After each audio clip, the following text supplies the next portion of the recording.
is integral part of the evaluation process to determine what the patient's goals are, what prompts them, and what they would hope to achieve.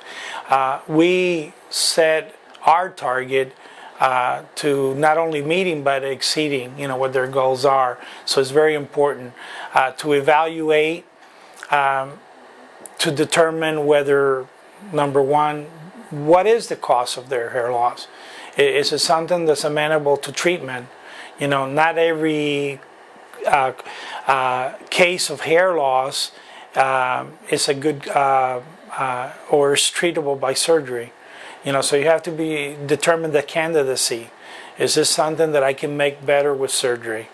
Or is medical treatment, a better choice for this situation? In the case of men, 90% of the men have male pattern baldness. So that is readily treated with surgery. And it's very important to evaluate what their goals are. Are their goals realistic? Is it something that we can exceed, or at the very least, improve? And in the case of a man, then you want to determine what is their donor characteristics. What is the caliber of the hair? It's one of the most important factors.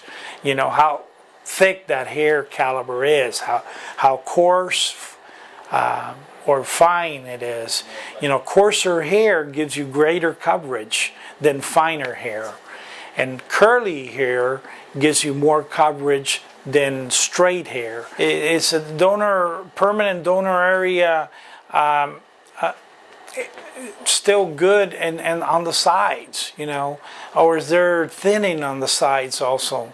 The amount of tissue that we can remove is governed by the tissue characteristic. How elastic is the tissue determines how wide, So we need to, with a combination of length and width, get enough tissue so that I can deliver, depending on the density, the number of follicles that we need. The amount of contrast, between the complexion and the hair color is another factor. Dark hair on a fair complected individual makes it more visible that they're thinning.